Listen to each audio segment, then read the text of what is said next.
Hey, this is Ralph, and in this video I want to make a few more refinements to my resume that I'm building.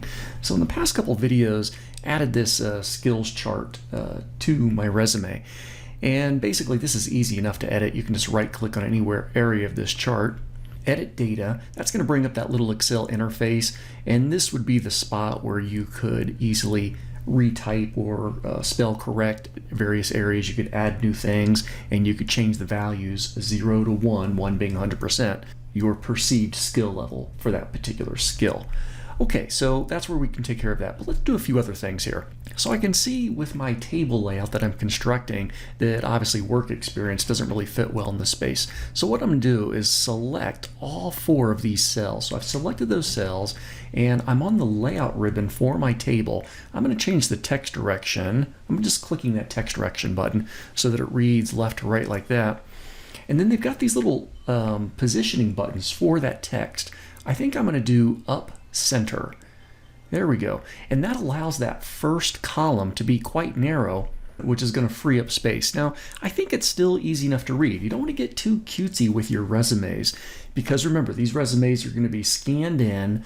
You want them still to be legible and readable after they're scanned in. A lot of people, including me at the place where I work, I tend to read resumes as PDF files that have all been scanned.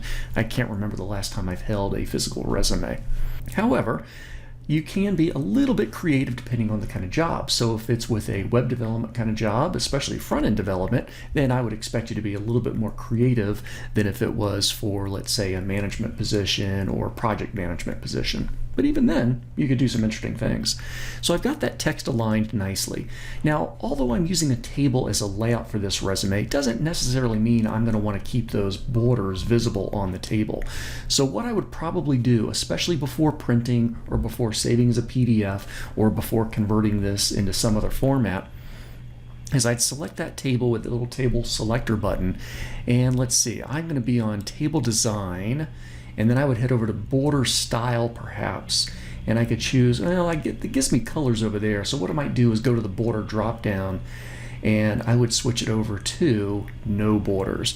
So borders are still being used to organize how this resume looks, you just don't see them. Now, maybe some thin borders could be good. I generally wouldn't turn the borders off until I was done constructing my resume and had all of that content in there.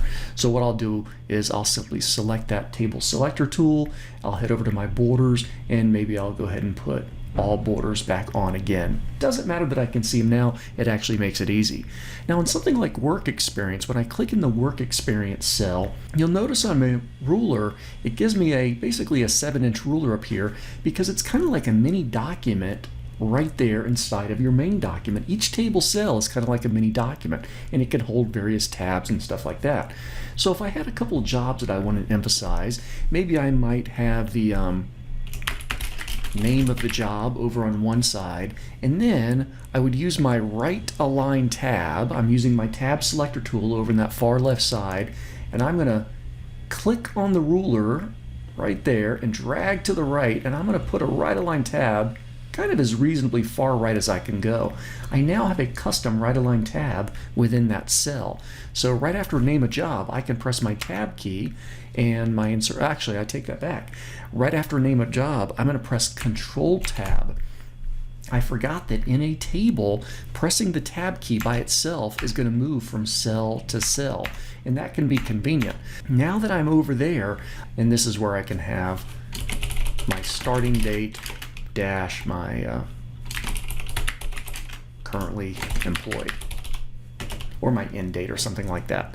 And then I can press enter, and then I can start to put in information. You can still use bulleted lists. Bulleted lists are not as common as they used to be, but still not a bad way to go if you can't think of anything else. Remember, no need to get too artistic with your resume, but you can put a list of skills like that with some brief narratives. Remember, brief narratives, a couple of sentences emphasizing that skill. That's going to be especially useful if you feel like your previous job or your current job is not directly tied to the IT job that you might be looking for. So let's say my current job is working, a little bit more in manufacturing or something like that. I would certainly want to emphasize here teamwork skills, communication skills, organization skills, time management skills, project management skills. Now, you're not going to just write out these things like project management skills. You actually have a brief sentence or two that explains how you demonstrated your ability to work in teams, how you've demonstrated your ability to communicate with others via customers or via team members and things like that. What have you done to prove your organization, your time management, your project management skills? So regardless of the job you have, emphasize these skills. They're often called soft skills because those are going to be attractive to all kinds of employers, especially tech employers. So there we go. Keep refining your resume and build in that work experience. If you only have a couple of employment experience examples, that's fine. Put in those couple of employment experience examples and emphasize those skills. What if you don't have any work experience? Well, that's where you can emphasize more of your project skills that you've been working on.